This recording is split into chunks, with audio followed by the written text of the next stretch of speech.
यं ब्रह्मा वरुणेन्द्ररुद्रमरुतः स्तुन्वन्ति दिव्यैस्तवैः वेदैः साङ्गपदक्रमोपनिषदैः गायन्ति यं सामगाः ध्यानावस्थिततद्गतेन मनसा पश्यन्ति यं योगिनः यस्यान्तन्न विदुःसुरासुरगणा देवाय तस्मै नमः। अथ श्रीमद्भगवद्गीतासु षोडशोऽध्यायः। श्रीभगवानुवाच अभयं सत्त्वसंशुद्धि ज्ञानयोगव्यवस्थितिः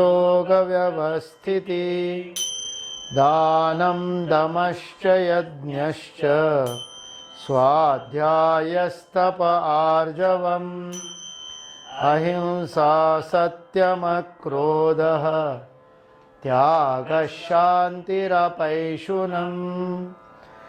नञ्जूतेष्वलोलुप्त्वं मार्दवं ह्रीरचापलम् तेजःक्षमा शौचम् अद्रोहो नातिमानिता भवन्ति सम्पदं दैवीम् अभिजातस्य भारत दम्भो दर्पोऽभिमानश्च क्रोधपरुष्यमेव च अज्ञानं चाभिजातस्य पार्थ सम्पदमासुरीं दैवी सम्पद्विमोक्षाय निबन्धायासुरीमता मा शुचः सम्पदं दैवीम् अभिजातोऽसि पाण्डव द्वौ भूतौ सर्गौ लोकेऽस्मिन् दैव आसुर एव च दैवो विस्तरशः प्रोक्त आसुरं पार्थ मे शृणु प्रवृत्तिं च निवृत्तिं च जना न विदुरासुरा न शौचं नापि चाचारो न सत्यन्तेषु वर्ध्यते असत्यमप्रतिष्ठन्ते जगदाहुरनीश्वरम्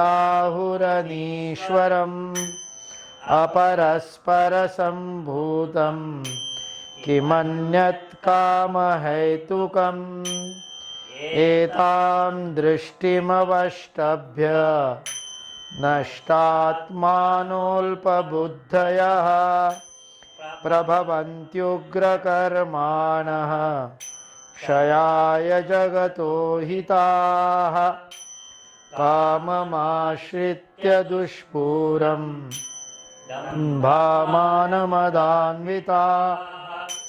मोहाद् गृहीत्वान् सद्ग्राहान् प्रवर्तन्ते शुचिव्रताः चिन्तामपरियायां च प्रलयान्तामुपाश्रिताः कामोपभोगपरमा एतावदिति निश्चिताः आशापाशशतैर्बद्धाः कामक्रोधपरायणाः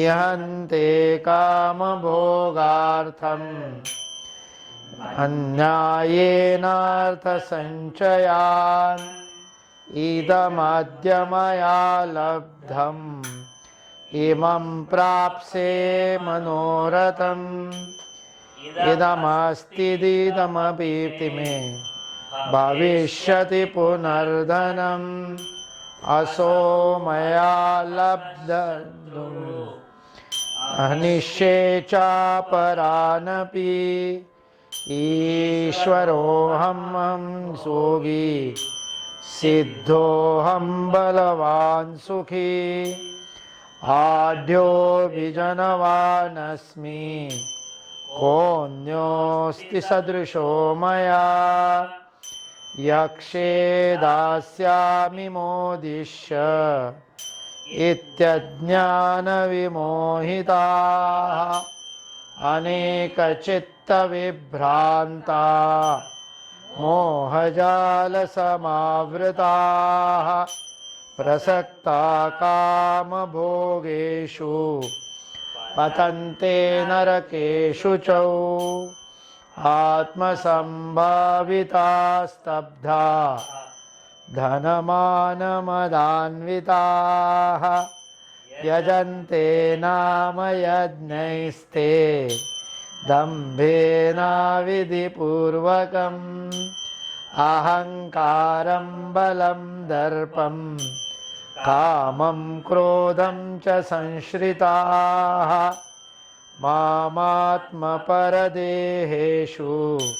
प्रदिश्यन्तोऽभ्यसूयकाः तानहं द्विषतः क्रूरान् संसारेषु नराधमान् क्षिपामजस्रशुभान्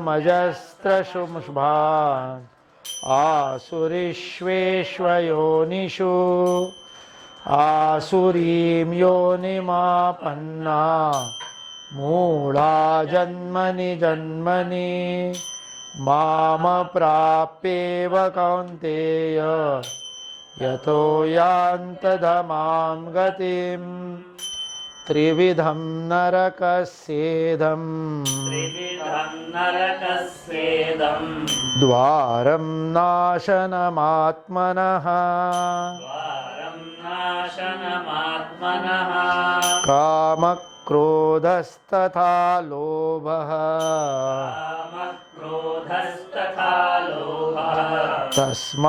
तस्मादेतत्त्रयं त्यजेत्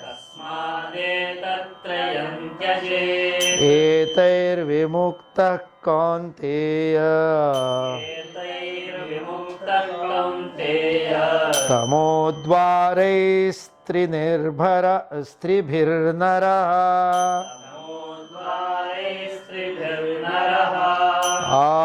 आचरन्त्यात्मनः श्रेयः ततो याति पराङ्गतिम्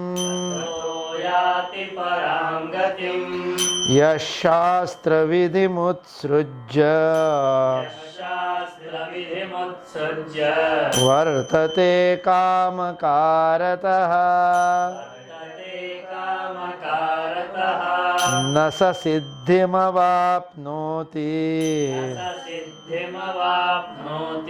न सुखं न पराङ्गतिम् तस्मात् शास्त्रं प्रमाणन्ते कार्याकार्यव्यवस्थितौ ज्ञात्वा शास्त्रविधानोक्तम्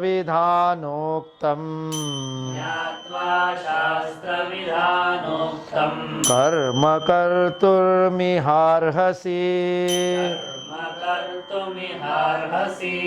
ॐ तत्सदिति श्रीमद्भगवद्गीतासु उपनिषत्सु ब्रह्मविद्यायां योगशास्त्रे श्रीकृष्णार्जुनसंवादे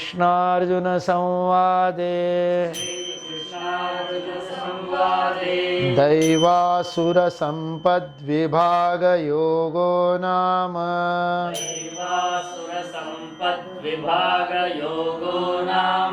षोडशोऽध्यायः हरि ओं तत्सत् हरि ओं तत्सत् श्री कृष्णार्पणमस्तु।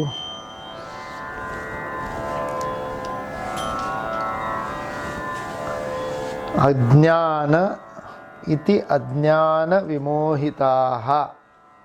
15वें श्लोक के इस स्थान पर हम रुके थे।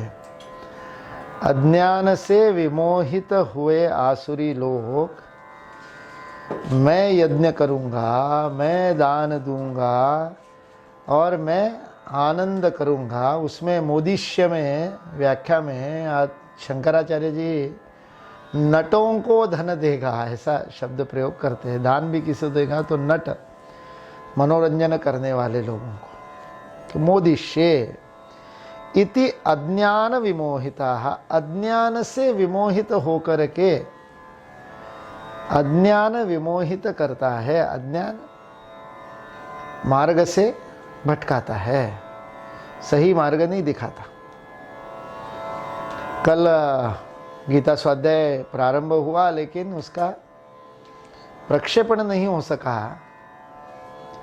सजीव और जो YouTube पे दिखाया जाता है वो नहीं दिखा सके।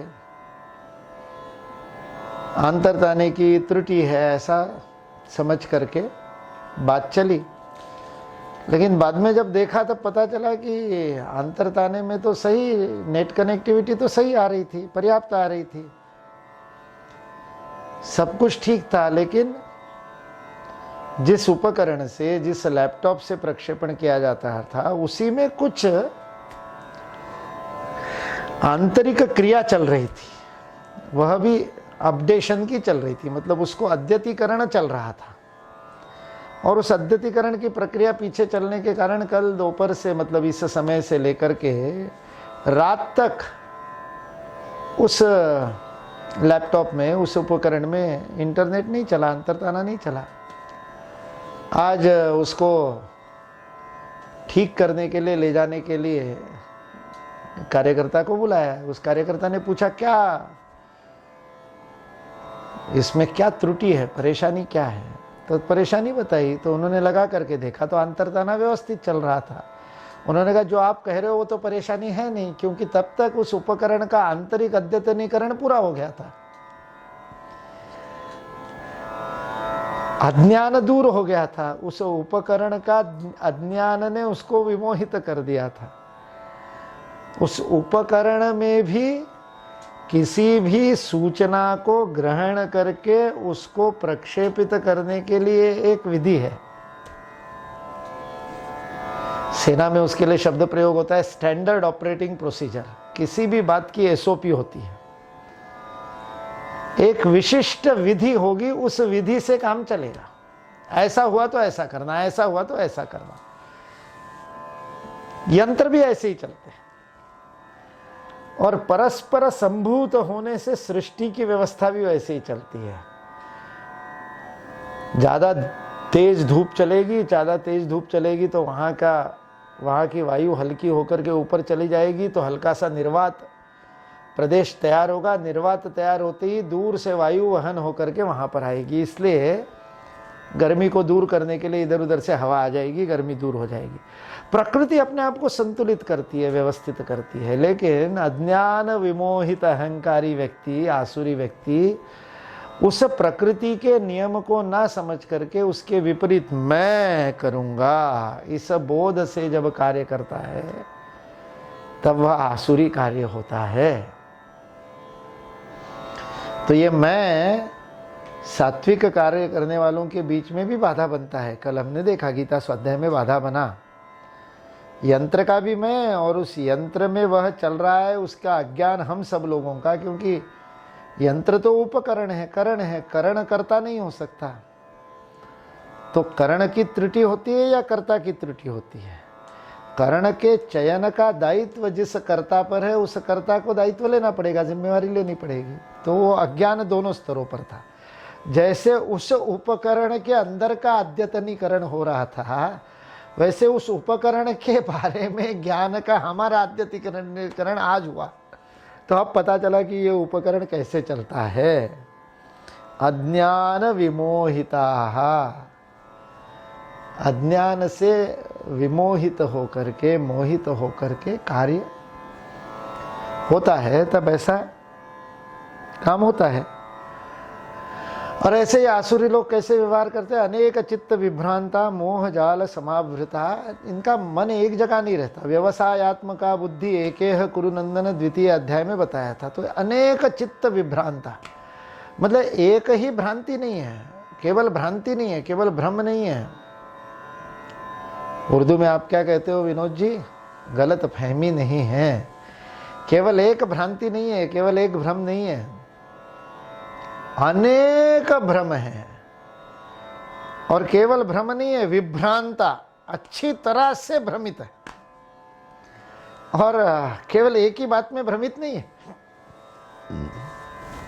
काम हेतुकम जगदाहुर वगैरह अपन ने देखा, वो एक भ्रम है कि जगत का निर्माण ही काम के लिए हुआ है, फिर इसलिए मैं भी मस्ती करूंगा, आनंद लूंगा, मोदिष्ये, आनंद लेने के लिए जीवन है, तो मैं वो करता हूं, तो क्या गलत करता हूं, ये एक भ्रम है। ऐसे ही एक एक करके अनेक चित्त विभ्रांता, इनका चित्त अनेक प्रमाण से भ्रमित चित्त वाले ये है। मोह जाल समावृता, मोह के जाल में फंसे हुए हैं। अविवेक के कारण मोह होता है। अज्ञान यानी अविवेक, निर्णय नहीं कर पाता। विवेक यानी निर्णय कर पाना, ये करूं या वो करूं, ये निर्णय कर पाना विवेक है। वो किस आधार पर करना, वो आधार होते हैं। इनका कोई आधार ही नहीं है। अनेक चित्त विभ्रांता होने से एक आधार पर टिकते नहीं है। एक आधार भी तय कर लोगे तो आप अपने स्वभाव वर्ण के अनुसार काम करोगे। हित अहित ये आधार है विवेक का काम। मेरा हित जिसमें होगा वो मैं करूंगा, मेरा अहित होगा वो कार्य नहीं करूंगा। सबसे और बिल्कुल बेसिक सामान्य स्तर का आधार है, पशुवत है, पशु से थोड़ा सा ऊपर है। पशु भी हित अहित का विचार करता है और बिना इसके विचार पर निर्णय नहीं लेता। सांप आपको काटेगा नहीं, आप उसको छेड़ोगे नहीं तो नहीं काटेगा। आप छेड़ोगे तो क्यों काटेगा? भय से काटेगा। उसको लगेगा कि मुझे कुछ हो नहीं जाए, वो भय से आक्रमण करता है पशु। हित, उसका भय और अभय ये उसके निर्णय का आधार होता है। थोड़ा सा ऊपर उठते हैं मनुष्य जीवन में तो हित अहित का आधार होता है, और ऊपर उठते हैं तो न्याय अन्याय का आधार होता है, और ऊपर उठते हैं तो लाभ हानि का होता है, और उसमें भी शुभ अशुभ लाभ, वो भी अंदर अंदर बहुत सारी बातें। अन्यायेनार्थ संचयान, यहाँ पर बताया काम के लिए अर्थ चाहिए, अर्थ के लिए न्याय अन्याय का विचार करने की जरूरत नहीं, शुभ अशुभ लाभ का विचार करने की जरूरत नहीं। यह प्राप्त हुआ और प्राप्त करूंगा, लोभ में कितनी भ्रांतियां है। हर स्थान पर विवेक नष्ट हो रहा है। इसलिए काम भोगेषु प्रसक्ता, सतत काम भोग में आसक्त है। इच्छा हुई वो करेंगे, और कोई जीवन का और कोई लक्ष्य ही नहीं है। जगत ही काम हेतु कम है, जगत ही केवल काम की पूर्ति के लिए है, तो फिर मेरे जीवन का लक्ष्य और कुछ क्या हो सकता है? यह सोच करके ये आसुरी लोग सतत काम भोग में प्रसक्त रहते हैं, मोह के जाल में फंसते हैं। यह जो विवेक न होने के कारण निर्णय न लेने की स्थिति होती है उसको मोह कहते हैं। सतत दोराहे पर खड़ा है, इधर जाऊं कि इधर जाऊं, इधर जाऊं कि इधर जाऊं, और इसलिए जो मन में आए वो करता है, करणीय अकरणीय का विचार नहीं करता, क्योंकि मोह के जाल में फंस गया है। ये मोह एक जाल के समान काम करता है। यह अविवेक से उत्पन्न मोह जैसे मकड़ी स्वयं के ही बनाए हुए जाल में कई बार फंसती है, वो भक्ष्य को पकड़ने के लिए जाल बुनती है अपने मुंह से, और वह चिपचिपा सा द्रव पदार्थ निकाल करके, और इतना सुंदर जाल बुनती जाती है, लेकिन वो जाल बुनते बुनते स्वयं ही उसमें फंस जाती है। वैसे ही मोह जाल में ये आसुरी लोग फंसे रहते हैं, और इसलिए क्या होता है उनका अंत? पतंति नरके अशुचौ, अत्यंत अशुद्ध ऐसे वैतरणी आदि नरकों में उनका पतन होता है। जब मृत्यु होती है तब ये काम भोग में ही रत होकर के अंततो गत्वा नरक में जाते हैं। और विशेषण, यही सारे विशेषण आगे बढ़े। आत्म संभाविता, सतत मैं ऐसा, मैंने ये किया, मैंने वो किया, तुम जानते नहीं हो मैं कौन हूं, मैंने ऐसा कर दूंगा, मैं वैसा कर दूंगा। सत्य असत्य सब मिला करके खुद का मैं करने वाले आत्म संभाविता स्तब्धा, उसी में अटक गए हैं। ऐसे ये लोग अत्यंत घमंड रखने वाले, स्तब्धा, अपने आप को ही सब कुछ मानने वाले, धन मान मदान्विता, उनको धन का भी मद है, मान का भी मद है, अपने पद का धन का मद लेकर के ऐसे ये लोग यजन्ते नाम यज्ञस्ते, नाम मात्र के लिए यज्ञ आदि करते हैं, दंभ से करते हैं, बहुत दंभ से करते हैं, और यज्ञ करने के लिए यज्ञ करते हैं, बहुत बड़े बड़े अनुष्ठान करते हैं। अभी चल रहा है ना, अभी वेबिनार पे वेबिनार, वेबिनार पे वेबिनार, जिसको देखो वो बताता है। वो कल किसी एक स्थान पर वेबिनार में वक्ता करके गया, वो कहने लगे हमने 50 वेबिनार कर दिए, हमने इतने वेबिनार कर दिए यज्ञ ही नाम मात्र के लिए। भारतीय शिक्षण मंडल ने तय किया कि यदि कोई विश्वविद्यालय या कोई संस्थान भारतीय शिक्षण मंडल के साथ में उसका बोध चिन्ह लगा करके और यदि वेबिनार करना चाहता है तो उसके ये नियमावली होगी, उसके लिए व्यवस्थित पंजीयन करना पड़ेगा, उसके लिए व्यवस्थित विषय तय करना पड़ेगा, उस विषय का आधार पत्र लिखना पड़ेगा, बेस पेपर बनाना पड़ेगा। इस विषय पर आत्मनिर्भरता पर ले लेते हैं, प्रधानमंत्री जी ने आत्मनिर्भरता शब्द प्रयोग कर दिया तो अब सब लोग आत्मनिर्भरता पर वेबिनार कर रहे हैं। पोस्ट कोविड बहुत सारे, मई माह में बहुत सारे वेबिनार हुए, जिसमें कोविड के बाद क्या होगा। तो हमारे आदरणीय अध्यक्ष सच्चिदानंद जोशी जी ने एक ऐसे पोस्ट कोविड वाले वेबिनार में कहा, भाई हम तो मिड कोविड है, हम तो कोविड के मध्य में फंसे हुए हैं, आप अभी से बात की बात क्या कर रहे हो। मई में आप कोविड के बाद क्या होगा का विचार कर रहे थे, आज जुलाई माह में बैठे, 2 माह बाद भी आप बता नहीं सकते कि ये कोविड का बाद कब आएगा। लेकिन विषयों पर चिंतन नहीं करना है, नाम यज्ञ ही, नाम मात्र के लिए अनुष्ठान पे अनुष्ठान, बड़े बड़े यज्ञ। किसी ने शतचंडी किया तो मैं सहस्त्र चंडी करूंगा, 9 चंडी से शुरू करके वो शतचंडी, सहस्त्र चंडी, पता नहीं क्या क्या क्या क्या करते हैं। श्री श्री 1008, वो 1008 कहाँ से आ गया पता नहीं, उसका उद्यम पता नहीं। तो इसलिए ये एक से एक 1008 कुंडों में यज्ञ किया, उसको 1008 लगाते हैं। हमारे यहाँ तो किसी भी महात्मा को 1008 लगा देते। तो नाम यज्ञ ही यजन्ते नाम यज्ञस्ते दंभे न अविधि पूर्वकम, दंभ से मैंने इतना कर दिया। आजकल वो भारतीय शिक्षण मंडल में होने का कारण शिक्षा जगत के उदाहरण आते हैं। आजकल वो रिसर्च पेपर लिखने पड़ते हैं, शोध पत्र लिखना पड़ता है, और वो शोध पत्र लिखने के लिए और उसके अंक मिलते हैं, API मिलते हैं। तो वो अंक प्राप्त करने के लिए शोध पत्र लिखना है। अभी परसों कोई बता रहा था कि उनके साथ में एक कोई शिक्षक है, उन्होंने वर्ष भर में 500 शोध पत्र लिख दिए, और वो विदेश गए।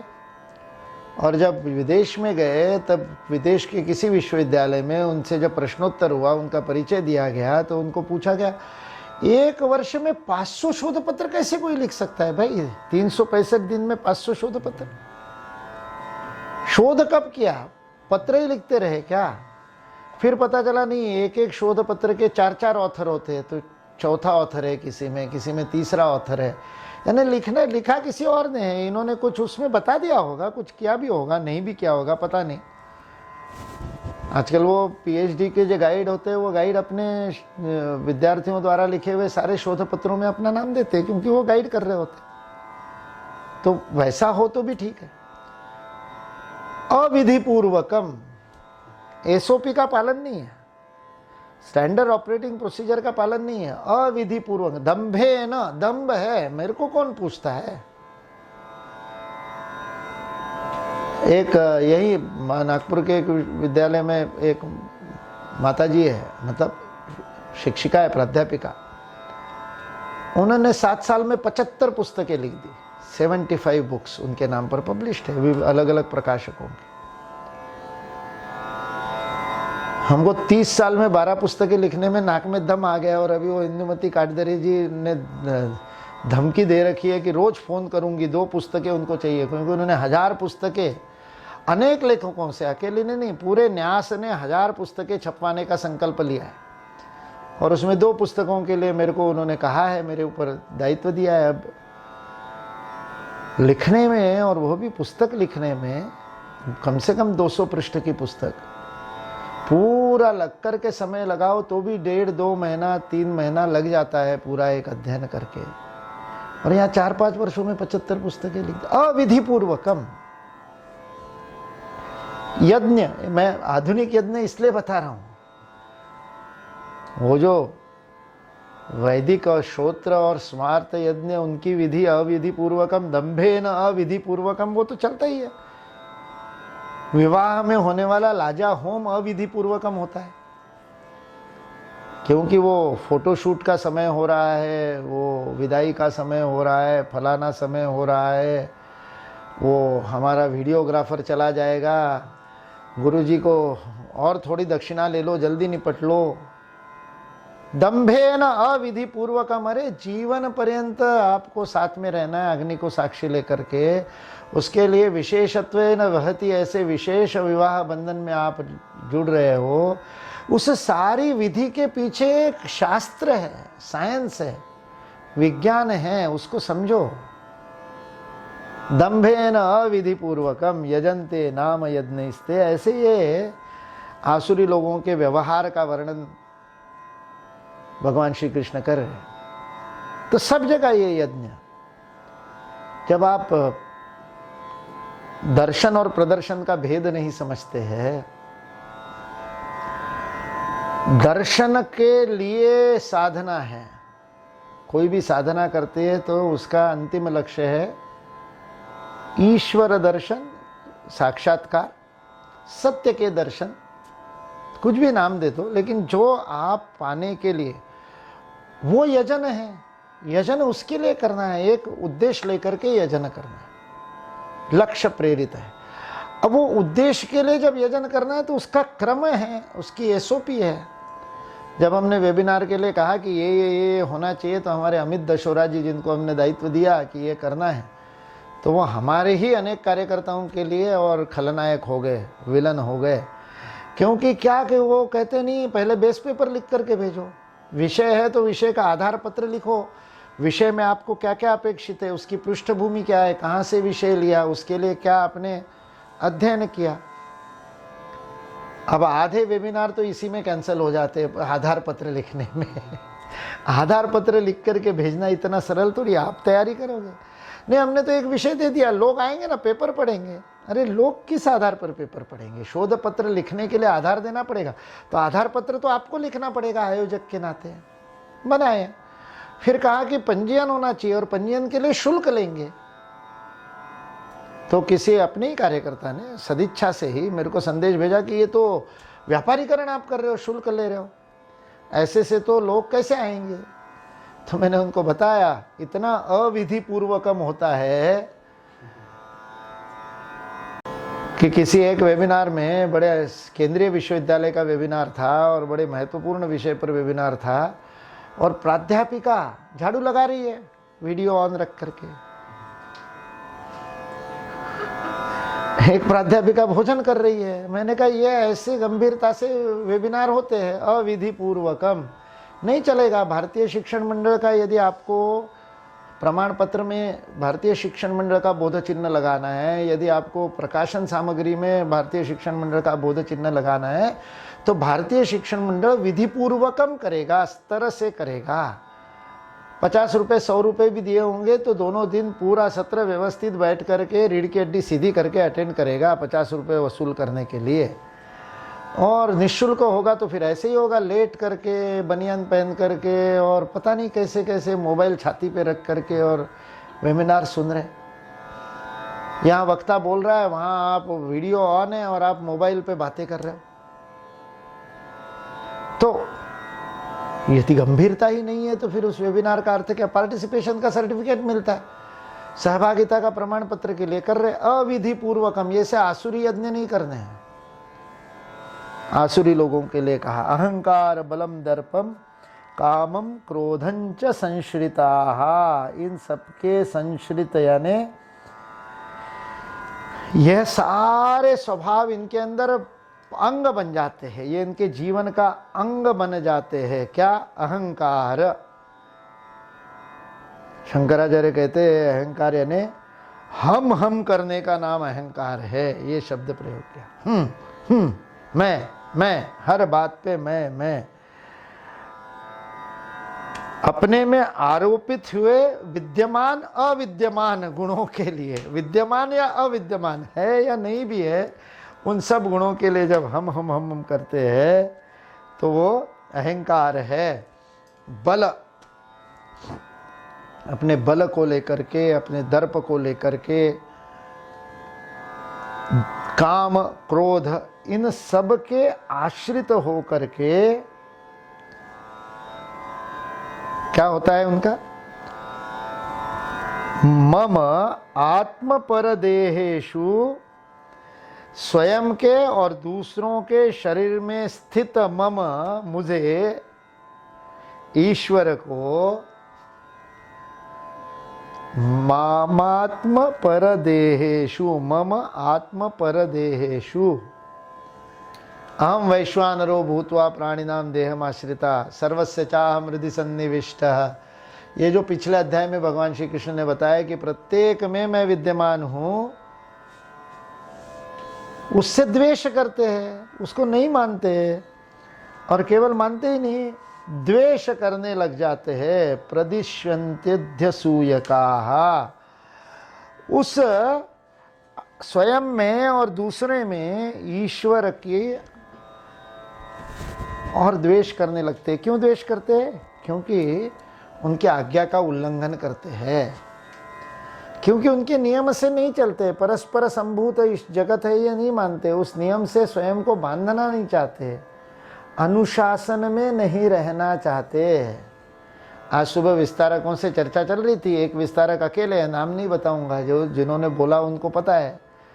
एक विस्तारक अकेले है दूर कहीं पर, और अभी वहाँ पर बहुत ज़्यादा रोग भी फैल रहा है। मैंने कहा आ जाओ, नागपुर आ जाओ, पास में ही है, 12-13 घंटों का 14 घंटों का ही सफ़र है, आ जाओ। तो क्या उत्तर दे आ रहे हैं, वहाँ आने से तो 108 सूर्य नमस्कार करने पड़ते हैं, इसलिए नहीं आऊँगा। ईश्वर का अनुशासन पालन नहीं करना है, इसलिए द्वेष करते हैं। ईश्वर के अनुशासन का पालन नहीं करना, इसलिए द्वेष करते हैं। इसलिए वो कहते हैं कि मेरे मतलब स्वयं के और अन्यों के शरीर में जो स्थित ईश्वर है उसका द्वेष करते हैं। तो उनके साथ मैं क्या करता हूँ, भगवान श्री कृष्ण भी कम थोड़ी है, ईश्वर भी जैसी करनी वैसी भरनी। आप जिसका द्वेष करोगे तो वो छोड़ेगा कैसे? उन भगवत द्वेषियों को तान अहम द्विषतः, तान द्विषतः कैसे है? क्रूरान, अत्यंत क्रूर है, संवेदना है ही नहीं। किसी दूसरी प्राणी के प्रति संवेदना कब होगी? जब आप उसके अंदर भी चैतन्य है, ईश्वर है, प्राण है, मेरे जैसा ही है, आत्मवत देखोगे तब तो होगा। नहीं तो फिर आप कल्पना कीजिए, वो छोटे छोटे वो चूजे, यदि कभी आपने देखे होंगे, जिसको ब्रॉयलर कहते हैं, पोल्ट्री वालों को अच्छे से पता होगा। तो वो छोटे छोटे चूजे इतने सुंदर दिखते हैं वो देखने से, हैं? उसको काट के कैसे खा जाते? क्रूर नहीं होंगे तो कैसे काट के खा जाते? बहुत अच्छा लगता है वो कलेजे, बहुत अच्छा लगता है। ऐसा सुनते हैं, मेरे को तो पता नहीं, मैंने नहीं कहा है, श्रोताओं में ऐसा लग रहा है जैसे मैं अपनी बात कह रहा हूँ। मैं उदाहरण दे रहा हूँ, कोट अनकोट। क्रूराहा, और आगे जाकर के भगवान श्री कृष्ण ने कहा अशुभान, अत्यंत अशुभ है। शुभ यानी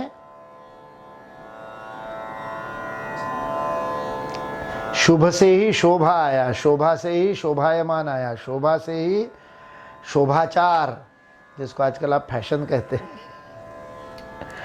तो शुभ क्या है? जो प्रकाशित होता है, जो आलोकित होता है, जो सात्विक है, गुणत्रय विभाग देखा तो।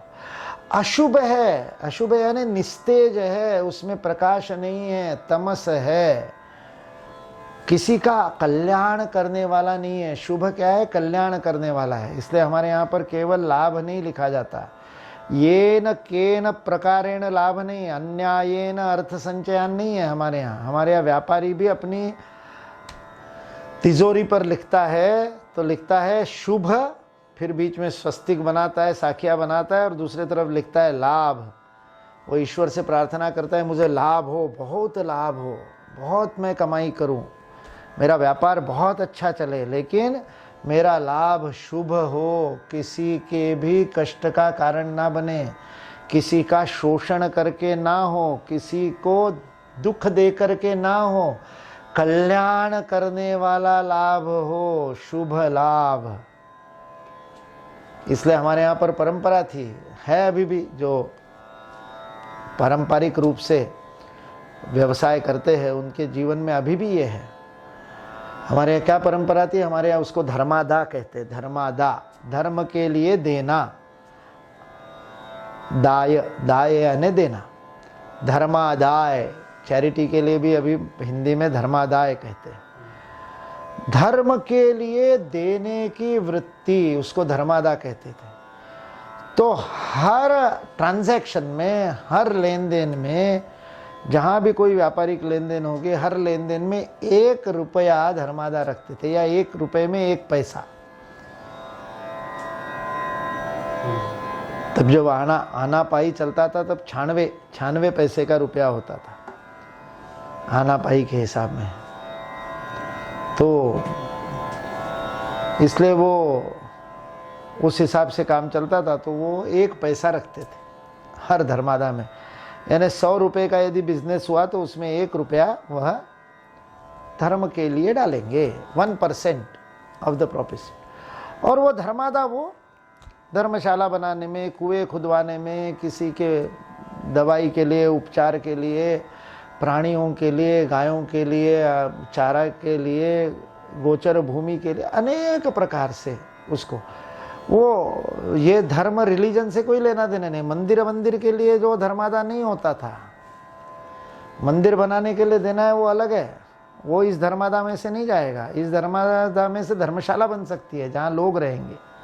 यह सेवार्थ होता था। हमारे यहाँ धर्म शब्द का अर्थ ये पूजा पाठ है ही नहीं, वो उपासना अलग है। उपासना के लिए अलग से रखना है, वो और विधि है। शिक्षा के अलग से ले रखना है, शिक्षा के लिए अलग से रखना है, ऐसे अलग अलग विधि है। ये 1 पैसा जो देना है 1 रुपए में से, ये धर्मादा के लिए देना है। क्यों देना है? तो वो अभी भी लिखा होता है, मैंने उस दिन भी बताया था, गीता स्वाध्याय में चर्चा आई थी। अभी भी जो बिल होता है उस बिल में छाप देते हैं, लिखा होता है भूल चूक लेनी देनी, कि त्रुटिवश भी, अनवधान से भी, अज्ञानवश भी मेरे हाथ से लेन देन में गड़बड़ ना हो जाए। एक 10 तोला भी, 10 मात्रा भी कम ना चला जाए। 1 किलो देना है तो उसमें 10 ग्राम भी मैंने यदि डंडी मार दी गलती से, मेरी मतलब त्रुटिवश हो गया, जानबूझ करके नहीं किया, अज्ञानवश भी किया हो, तो भी शुभ नहीं होगा, अशुभ हो जाएगा। इसलिए वो 1 पैसा निकाला कि वो दान देने से मेरे बाकी के 99 पैसे शुभ हो जाएंगे। ये हमारे यहाँ परंपरा थी, अभी भी है। अभी भी जो पुराने परंपराओं को, संस्कारों को मानते हैं पीढ़ी दर पीढ़ी, उनमें वो है। आज के आधुनिक व्यापारियों में से समाप्त हो गया, इसलिए CSR का कानून बनाना पड़ेगा। बना वही कानून है, एग्जैक्टली वही कानून है।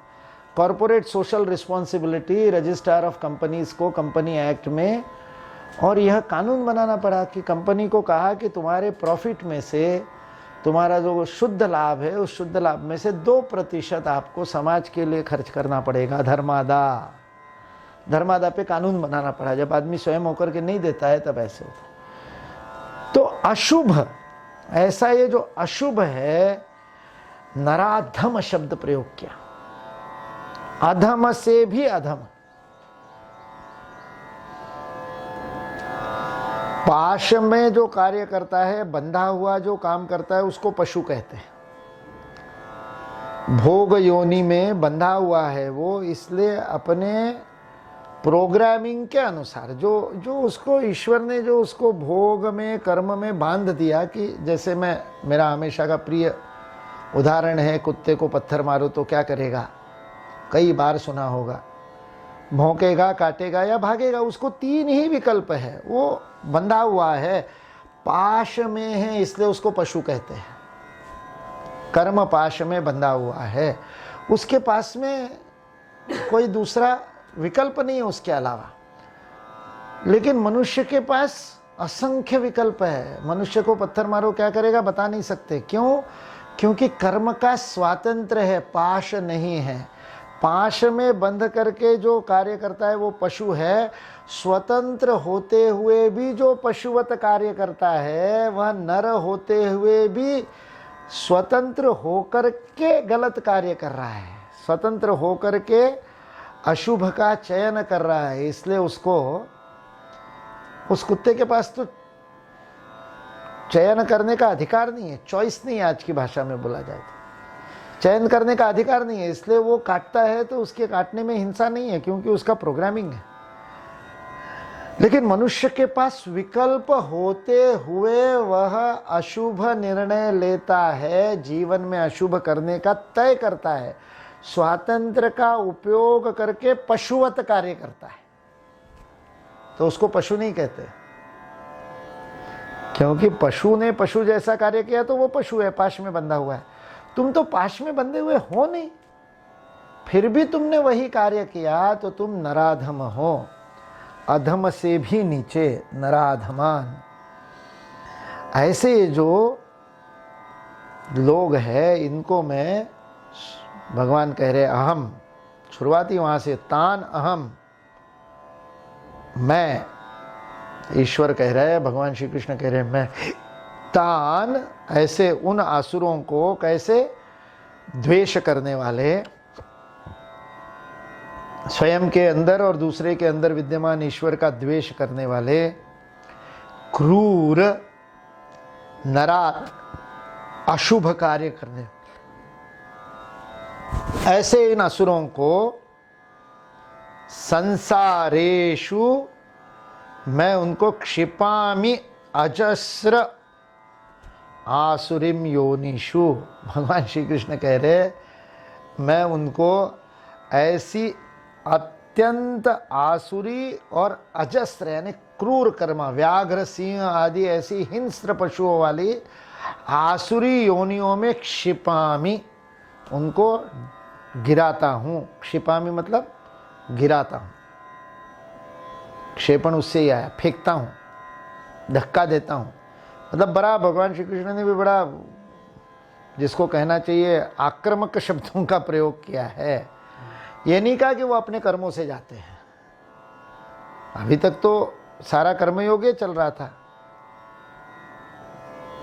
कि वो अपने कर्मों से जाते हैं। यहाँ पर वो असुरों के प्रति भगवान श्री कृष्ण के मन में जो एक सात्विक और भाव है, उसको लेकर के भगवान श्री कृष्ण बड़े क्रोध से कहे जैसा कह रहे, उनको मैं धक्का देता हूँ, भेजता हूँ, उनको क्षिपामि, गिराता हूँ, फेंकता हूँ। क्षेपणम यानी फेंकना, और कहाँ? ऐसी अधम योनियों में फेंकता हूँ। हमने देखा है पहले भी, अनेक जन्मों की पुण्याई एकत्रित होने से मनुष्य जन्म मिलता है, और मनुष्य जन्म मिलने के बाद भी पशुवत भी नहीं, उससे भी नीचे गिरा हुआ नराधम कार्य करेंगे तो कहाँ जाएंगे? तो ऐसी अनेक योनि में मैं उनको डाल देता हूँ, फेंकता हूँ, क्षेपता हूँ। तो फिर क्या होता? आसुरिम योनिमापन्ना मूढ़ा जन्मनि जन्मनि। ये मूर्ख, मूढ़, मैंने कहा ना भगवान श्री कृष्ण बड़े सात्विक क्रोध में हैं। कि तुमको इतना मनुष्य जन्म दे दिया, भगवत भक्ति करने का अवसर दे दिया, इस जन्म में क्या क्या नहीं कर सकते थे, और वो सारा छोड़ करके तुम काम भोग रत हो करके अहंकार दंभ दर्प में लेकर के और भोग में पड़े हुए हो। तो इसलिए कहते हैं मूढ़ा। मूढ़ के दोनों अर्थ है, मूर्ख है वैसे तो सामान्य तो उसका मूढ़ है यानी, लेकिन मूढ़ का अर्थ है जो मोहित है, मोह से ही आया मूढ़। इसलिए जो मोहग्रस्त है, जो निर्णय नहीं ले पाता, ऐसा जो मूर्ख है, ऐसे मूढ़ा ततः मूढ़ा आसुरीम योनिम आपन्ना जन्मनि जन्मनि, अनेक जन्म जन्मांतर तक उन्हीं योनियों में पड़े हुए, आपन्ना प्राप्त करते हुए, उन्हीं से व्याप्त होते हुए, ऐसे ये आसुरी लोग, मूर्ख लोग, माम अप्राप्य, मुझे पा नहीं सकते और मुझे नहीं पाते हैं, और मुझे नहीं पाने के कारण अधमाम गतिम यान्ति, अधमाम गतिम, और अधम गति में जाते जाते हैं, नीचे ही नीचे। एक बार पैर फिसल गया तो गड्ढा कितना नीचे ले जाएगा पता नहीं। इसलिए सतत ऊपर चढ़ने के लिए एक क्षण के लिए भी श्रांत नहीं होना, क्लांत नहीं होना, आलस नहीं करना। कल देखूंगा रोज आता है मन में, रोज सुबह उठते समय अभी 5 मिनट आलस आता है मन में। कब पैर फिसल जाएगा, कब फिसल पट्टी पे चढ़ रहे, नीचे गिरने वाली फिसल पट्टी पे ऊपर चढ़ रहे हैं, और इस बारिश के अंदर टाइल्स पे पानी आ गया पता नहीं चलता, पैर फिसल जाता है। सूखे पत्ते गिरे हुए उनके नीचे पानी आ जाता है, पता नहीं चलते। किस जगह गिरोगे उससे पता चलेगा, हड्डी टूटेगी क्या टूटेगा, लेकिन प्रश्न वो नहीं है। प्रश्न ये है कि जन्मनी जन्मनी, एक बार अधोगति को लग गए, एक बार नीचे की गति लग गई तो जन्मनी जन्मनी मूढ़ा माम अप्राप्य, हे कौन्तेय, मुझे बिना प्राप्त किए हुए ये सारे असुर जन्म जन्मांतर तक और उन अधम योनियों में पड़े रहते हैं, उन्हीं में जन्म लेते रहते हैं, और अधोगति को और नीचे की ओर जाने लगते हैं। ये पूरा वर्णन किया अभी तक आसुरी विस्तरशा, पहले कहा दैवी विस्तरशा प्रोक्त, अब आसुरी सुनो। वहां से शुरू करके ये पूरा असुर वर्णन भगवान श्री कृष्ण ने किया, उसका फल बताया। ये सारा जो दंभो दर्पोभिमानश्च, ये सारा जो आता है, क्रोध आता है, स्वाभाविक रूप से आता है। मतलब भगवान श्री कृष्ण ने हमको तो आश्वासन दे दिया, मां शुच, अर्जुन के माध्यम से हमको तो कह दिया तुम गीता स्वाध्याय कर रहे हो, इसका मतलब तुमको चिंता करने की जरूरत नहीं, तुम तो अभिजातोसी, किसमें, दैवी अभिजातोसी, दैवी संपत्ति लेकर के ही तुम्हारा जन्म हुआ है। लेकिन फिसलने में समय नहीं लगता, एक गलत निर्णय और हम गड़बड़ हो सकते हैं। इसलिए सतर्क रहना। किससे सतर्क रहना, इस सारा वर्णन किया, अशुभ का वर्णन किया, अहंकार का वर्णन किया, धनमान मदान्विता का वर्णन किया, यज्ञ गड़बड़ करते हैं, गलत गलत यज्ञ करते हैं, स्वयं को ही सब कुछ समझते हैं, धन अभी ले लिया, लोभ में रहते, इतना मैंने आज प्राप्त किया, इतना कल प्राप्त करूंगा, इसकी योजना में रहते, इन शत्रु को पटकनी दे दी, अब दूसरे शत्रु को पटक। पूरा असुरों का इतना विस्तृत डिटेल्ड वर्णन भगवान श्री कृष्ण ने किया, जगत में जो हो रहा है अन्यायेन अर्थ संचयान, उस माध्यम से चंगू मंगू के अर्थशास्त्र की भी अपन ने चर्चा की। वर्तमान जगत में जो आसुरी शक्तियां हमारे चारों तरफ गति से कार्य कर रही है, वह भगवान श्री कृष्ण ने बताया, और फिर उसको 21वें श्लोक में संक्षेप में व्याख्या कर दी कि त्रिविधम नरकस्येदम द्वारम नाशनमात्मनः, आत्मन का नाशन, स्वयं का नाश करने वाले नरक के त्रिविध द्वार है। नरक में जाने के लिए 3 द्वार है। ये 3 द्वार ही, ये सारा जो अभी तक आसुरी जितना भी वर्णन किया है विस्तार से, ये करते वो करते, काम भोग में लगे रहते, विषयों के भोग के लिए साधन जुटाने के लिए अर्थ संचय करते, उस अर्थ संचय को करते समय शुभ अशुभ का ध्यान नहीं देते, न्याय अन्याय का ध्यान नहीं देते, शोषण से येन केन प्रकारेण अर्थ संचय करते हैं, गलत तत्वों को असद्ग्राहान गृहीत्वा, गलत सिद्धांतों को, अनुचित सिद्धांतों को, असत पर आधारित सिद्धांतों को ही सत्य मान करके काम करते हैं, वगैरह वगैरह वगैरह वगैरह। ऐसी सारा जो वर्णन किया वो सारे वर्णन को फिर बता दिया 3 में। ये 3 नरक के द्वार है।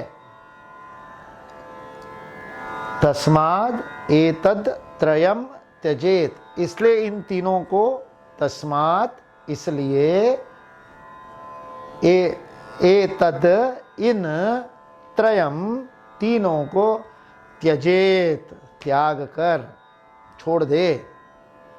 किन तीनों को? काम क्रोध तथा लोभ। काम क्रोध तथा लोभ, ये 3 नरक के द्वार है, बाकी सब ठीक। ये 3 से बचोगे तो पूरी आसुरी शक्ति से बचोगे। क्या अद्भुत, जिसको कहना चाहिए विवेचन का तंत्र है। उद्घाटन किया 6 से, 6ठे श्लोक में ना, 5वें या 6ठे श्लोक में आसुरी लक्षण के 6 बताए। 26 बताने के बाद 4थे श्लोक में दंभो दर्पोभिमानश्च, दंभ दर्प अभिमान क्रोध पारुष्यमेव च अज्ञानम चाभिजातस्य पार्थ सम, ये 6 बताए। दंभ दर्प अभिमान पारुष्य क्रोध और अज्ञान 6 बताए। फिर 6 के कारण क्या क्या होता है? प्रवृत्ति निवृत्ति को नहीं जानते, क्या छोड़ना क्या पकड़ना नहीं जानते, इसलिए शौच नहीं जानते, आचार नहीं जानते, सत्य भी उनको नहीं पता। फिर असत्य में प्रतिष्ठित हो करके उनको लगता है कि ये जगत केवल काम हेतु का है और उसके कारण केवल भोग में लग जाते। इस एताम दृष्टिमवष्टभ्य अल्प बुद्धि हो करके, आत्म का नाश हो करके, उग्र कर्माणि क्षयाय जगतो हिताय, जगत हित के विपरीत नुकसान करने वाले ही कार्य करने लग जाते हैं। काममाश्रित्य, काम के आश्रित होकर के ये मोहवशात गृहीत्वा असद्ग्राहान, गलत सिद्धांतों को ही, अनुचित सिद्धांतों के ही, असत सिद्धांतों को ही सत्य मान करके और त्रुटिपूर्ण कार्य करते रहते हैं, अशुचिव्रता, अशुद्ध कार्य में लगे रहते हैं और जीवन पर्यंत मरते दम तक चिंता से ग्रसित रहते हैं। आशा पाश में बंधे रहने के कारण अन्यायेन अर्थ संचयन करते, ऐसा करते करते करते करते जन्मनि जन्मनि मूढ़ाः, जन्मनि जन्मनि आसुरी योनिम आपन्नाः, जन्म जन्मांतर तक आसुरी योनियों में पड़े रहते हैं और मुझे पाते नहीं है और अधम गति को जाते हैं। यहाँ तक पूरा दंभो दर्पो 6 से शुरू किया, फिर उस 6 के पूरे परिणाम दिखा दिए, भयावह जो जगत में हो रहा है। वार्ता विघ्नाची पूरी बता दी, विघ्न वार्ता क्या क्या हो रहा है। विश्वामित्र ने और दशरथ की सभा में आकर के यही सब बताया था, ऐसा हो रहा है, वैसा हो रहा है, वैसा हो रहा है, सब बताया। अन्यायेनार्थ संचयान बताया। मुझे जब जिस समय 2010-11 में वो बहुत ज़्यादा भ्रष्टाचार फैला हुआ था और ये और वो चल रहा था, तब मैं संस्कृत में शब्द खोज रहा था कि घूस को, ब्राइब को संस्कृत में क्या कहते हैं। ब्राइब, घूस देना, किसी को घूस देने के लिए क्या कहते हैं? व्यापारी काम कराने के लिए और सरकारी अधिकारी को टेबल के नीचे से, और वो जो घूस देते हैं ना, उस घूस को संस्कृत में क्या कहते हैं? घूस शब्द तो उर्दू का है, ब्राइब अंग्रेजी का है, संस्कृत में क्या कहते हैं? है क्या कोई शब्द? जैसे विवाह का संबंध विच्छेद करने के लिए संस्कृत में कोई शब्द नहीं है, किसी नाटक वाटक में भी नहीं मिलता। अभिज्ञान परित्यक्ता त्यक्ता ऐसे शब्द मिलते हैं, त्याग करने के लिए, पत्नी का त्याग कर दिया। अभिज्ञान शाकुंतलम में भी शकुंतला को वही कह रहे कण्व आश्रम में, परित्यक्ता। लेकिन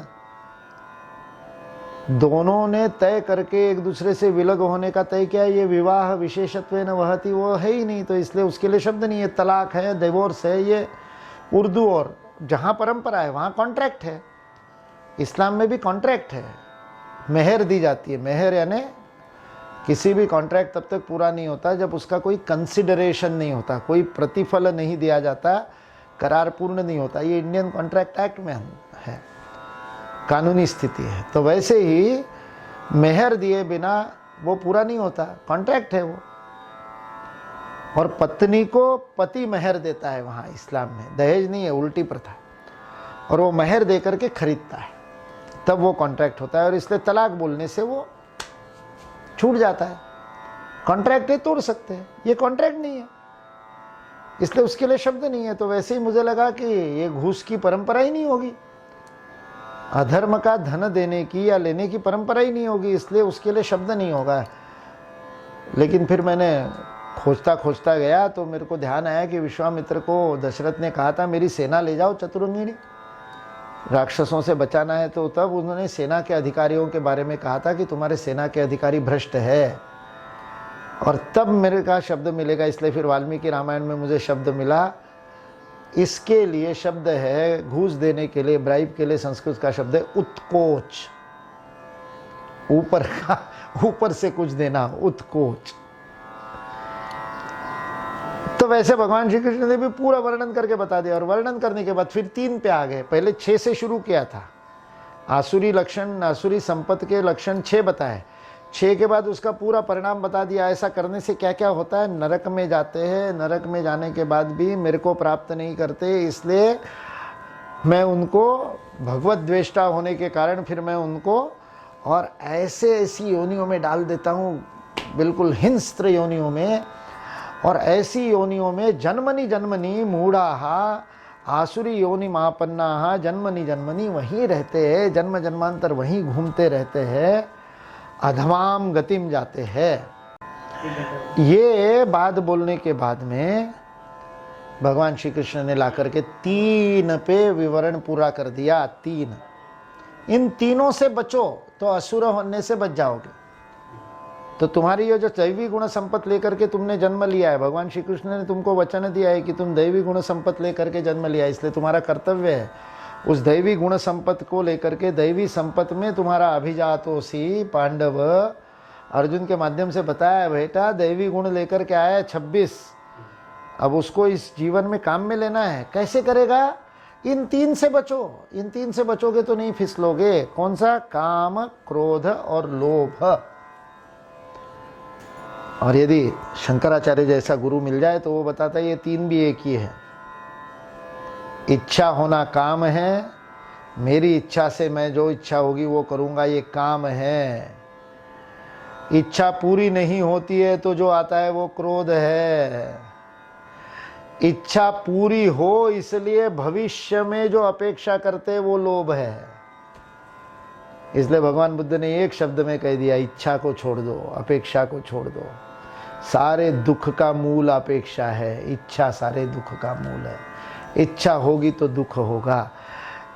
तो नरकस्य त्रिविधम नरकस्य एतद्वारम नाशनमात्मनः, आत्मा का नाश करने वाले ये 3 द्वार है। एतत् त्यजेत, इन तीनों का त्याग करो, ऐसा भगवान श्री कृष्ण ने बताया। और फिर आगे के 3 श्लोकों में क्या होता है उसका त्याग करने से, वह बात बताई है। सर्वे भवन्तु सुखिनः, सर्वे सन्तु निरामया, सर्वे भद्राणि पश्यन्तु, मा कश्चित् दुःखभाग् भवेत्। ओम शांति शांति शांति।